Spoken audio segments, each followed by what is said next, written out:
Entonces, respecto al análisis de causalidad, existe un sistema de determinantes que ha sido estudiado por muchos años, por mucho tiempo, ¿no? A través de este análisis, los diferentes investigadores en el tiempo han podido establecer asociaciones, ¿no?, que en su momento eran impensables, ¿no?, que en su momento eran no lógicas. Por ejemplo, ¿no?, donde huele mal hay enfermedad. Entonces, en su momento nadie pensaba que eso era posible, ¿no? Después, pasando ya al otro paradigma, ¿no?, después de ese paradigma miasmático al paradigma microbiano, pensaba de que donde hay microbios hay enfermedad, ¿no? Pequeños seres que no se veían, incluso en el agua, que no olía mal, en el agua limpia, pero supuestamente, ¿no?, habían pequeños seres que producían enfermedad del paradigma microbiano. Entonces, y esos causaban la enfermedad. Y en su momento incluso era rebatido por los mismos médicos, ¿no?, por los mismos investigadores en salud, pensando de que eso era una mentira, ¿no? Estamos hablando de esa época oscura en la que ¿no?, la concepción espiritual de la enfermedad era bastante fuerte, ¿no?, de que uno si se portaba mal estaba enfermo, eso, ¿no? Y gracias a diferentes investigadores, ¿no?, empezando por aquellos que han hecho posible este análisis de causalidad, ¿no?, empezando por Galeno, ¿no?, que decía que existen diferentes humores que provocan la enfermedad, ¿no?, por Fracastoro, ¿no?, que identificó, ¿no?, sin siquiera tener el acceso a un microscopio, esta posibilidad de tener pequeños organismos que producen enfermedad. Leeuwenhoek, que descubrió en una gota cristalina, ¿no?, la gran cantidad de seres que viven ahí, los llamó microbios, ¿no?, hasta encontrarnos con nuestros grandes investigadores como Virchow, ¿no?, o como Koch, Roberto Koch, ¿no?, que incluso hizo el análisis de causalidad y postuló 4 factores de causalidad, ¿no?, que seguramente ya lo han averiguado algunos, he visto sus trabajos, algunos han hablado de Koch, ¿no? Y la cumbre de todo este análisis, ¿no?, lo ha dado este señor Pasteur, Luis Pasteur, ¿no?, que ha deshecho una teoría, la teoría de la generación espontánea, ¿no?, que decía que todo se puede crear espontáneamente, que incluso la vida puede crearse espontáneamente, y gracias a este señor Luis Pasteur, ¿no?, se ha descubierto de que no es así, de que existen ¿no?, diferentes componentes, ¿no?, tanto naturales como químicos, ¿no?, que producen la enfermedad. Incluso postuló su teoría de la inmunidad, ¿no?, que gracias a esa teoría pudimos tener la primera vacuna contra una enfermedad muy grave que era la rabia. Eso, ¿no? Entonces, sobre ese análisis de causalidad han trabajado muchos autores. Uno de los más importantes es el de Hill, ¿no?, Branford Hill. Los 10 factores de Branford Hill, ¿no? Luego de Branford Hill tenemos los postulados de Evans, ¿no?, los métodos de Mill, etc. Seguramente eso vamos a poder avanzar a la segunda clase. Pero aquí está el análisis ¿no?, sucinto de todo ese análisis de causalidad hasta la fecha. Empezamos por un enfoque, que es el enfoque canadiense, que ha tomado en cuenta todo este análisis, ¿no?, de causalidad previo, y lo ha reducido a 4 grandes niveles, ¿no?, o también llamados campos de la salud: el campo de la biología humana, los estilos de vida, sistemas de salud y el medio ambiente, ¿no? Cada campo de la salud se involucra en un sistema positivo o negativo de salud, es decir, existen, por ejemplo, estilos de vida que mejoran o que empeoran la salud, lo mismo que los sistemas de salud, lo mismo que el medio ambiente, ¿no? Entonces, este señor canadiense, no me acuerdo su nombre en este momento, él no postuló estos 4. En el modelo histórico-social, ¿no?, estos determinantes, ¿no?, son inmediatos, determinantes subyacentes y determinantes básicos de la enfermedad. Entonces, estos determinantes básicos tienen que ver con la biología humana y con los estilos de vida particulares de las personas. En cambio, los determinantes subyacentes tienen que ver con los estilos de vida comunitarios y con los sistemas de salud. Y los determinantes básicos tienen que ver con los sistemas macros de salud, ¿no? Y con las condiciones, ¿no? de vida que tienen las personas, condiciones de trabajo, condiciones sociales, económicas, ¿no? También se las ha denominado con determinantes proximales y determinantes distales, ¿no? A las determinantes proximales que tienen que ver con la biología, los estilos de vida, y las distales con los sistemas de salud y especialmente el medio ambiente. De ahí viene la teoría del ambiente, ¿no? Que existe un microambiente, ¿no? Muy relacionado con la persona, con la biología humana, un mesoambiente relacionado, ¿no? Con los estilos de vida, con las formas de cómo uno desenvuelve su vida, ¿no? Con las preferencias de vida, ¿no? Y un macroambiente que tiene que ver con dónde uno ha nacido, dónde uno vive y cuál es la calidad de ese sistema de salud que tiene ese lugar donde uno ha nacido, ¿no? De ahí que el análisis de los sistemas de salud se torna importante porque dependiendo de dónde uno ha nacido, tiene mayor o menor esperanza de vida, ¿no? Por ejemplo, los japoneses tienen la esperanza de vida de hasta 89 años. Entonces nosotros tenemos menos 20 años que eso, de probabilidad de vivir solo por nacer en un país con subdesarrollado. Entonces tenemos también el modelo de los contextos, ¿no? Existe un contexto individual y familiar, ¿no? Que tiene que ver con el micro y mesoambiente.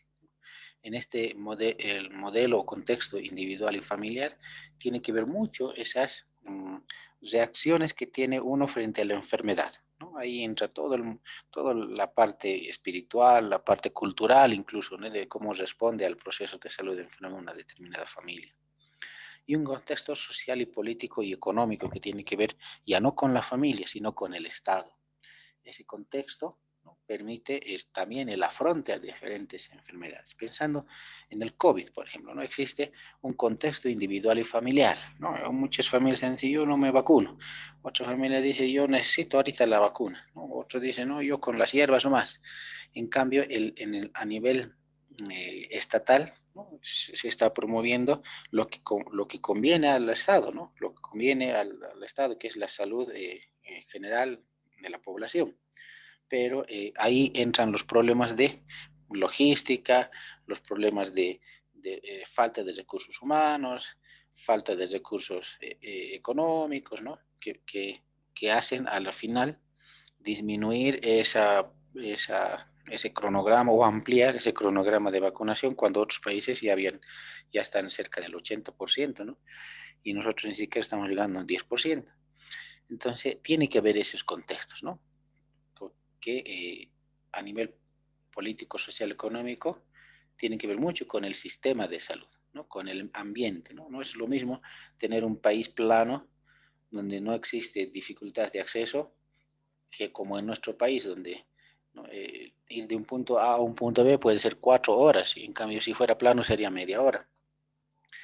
Eso, ¿no? Entonces, luego viene la Carta de Ottawa, ya en esta reunión importante que se hizo en la Unión Soviética, donde se determinó el nacimiento de la atención primaria en salud, se evidenció la necesidad de trabajar, ¿no? Trabajar en políticas sanitarias, políticas públicas, sociales, económicas y culturales. Y la parte operativa de eso, ¿no? Era trabajar en la alimentación, la educación, la vivienda, el trabajo, ¿no? La renta, ¿no? Los ingresos, la justicia social, la equidad y la paz. Entonces, a partir de la Carta de Ottawa, ¿no? La salud no solo es no solo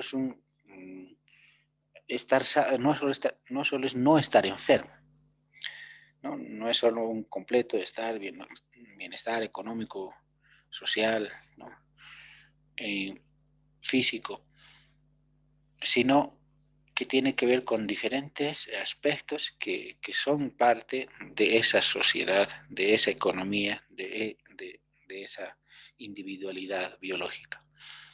Entonces, se abre el abanico de análisis de causalidad a diferentes temas, que algunos muy relacionados con la salud y otros que aparentemente no lo están. Pero en el análisis profundo de esto sí influyen en la salud. De ahí el análisis de determinantes de la salud, que es no solamente analizar dos factores asociados, ¿no? Enfermedad y causa, no, sino que esa causa a su vez tiene otra causa subyacente, otra, y esa a su vez otra y otra y otra, y se abre un abanico de causalidad. Y para que todo esto tenga una lógica, se ha hecho énfasis en el modelo de Rodman, ¿no? En el modelo multicausal, donde la alimentación tiene factores biológicos, inmunidad específica, factores genéticos, la educación, existen preferencias individuales, ¿no? Preferencias comunitarias, factores psicosociales, por ejemplo, el de la Coca-Cola, ¿no? Existen preferencias individuales, comunitarias, sociales, que hacen esta preferencia de este compuesto. Por ejemplo, otro que es más interesante, el análisis algo que sea muy interesante, del dióxido, ¿no? A ver, del pan con afrechillo, ¿no? El pan de salvado. Existen preferencias individuales sobre eso, ¿no? Que algunos lo prefieren peor que otros, y en torno a su nivel educativo. Estamos en este nivel nosotros de sociedad en el que cuanto más uno conoce de los beneficios de un tipo de alimento, ese alimento empieza a aumentar su precio, su valor. A mayor educación, mayor costo del pan de salvado. A menor educación, ¿no? el pan de salvado se lo da a los chanchos.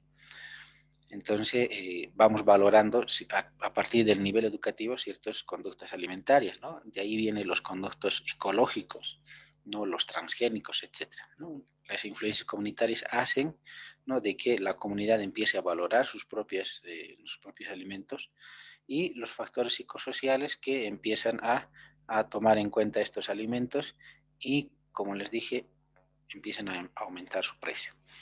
Entonces, en cuanto a políticas públicas de educación, lo mismo en cuanto a vivienda, ¿no? El acceso a un soporte social adecuado, la selección geográfica donde uno desea vivir, ¿no? A veces no es una selección, no es una casualidad de que hayamos nacido donde hayamos nacido, una marginalidad, la periurbanidad, que puede que estén en relación con algunos factores de enfermedad, ¿no? Pero claramente esta marginalidad o periurbanidad no es la determinante, ¿no? Hemos hecho estudios de incidencia de desnutrición en varios marginales, ¿no? Y hemos encontrado que sí existe desnutrición, pero nos hemos sorprendido de que existe también obesidad.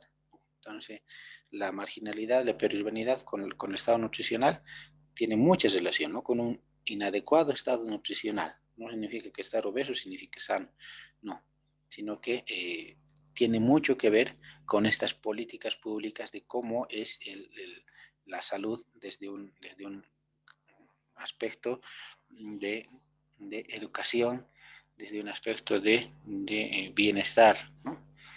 De un contexto, un medio ambiente, etc. Entonces, de ahí los modelos que ya están empezando a cambiar, ¿no?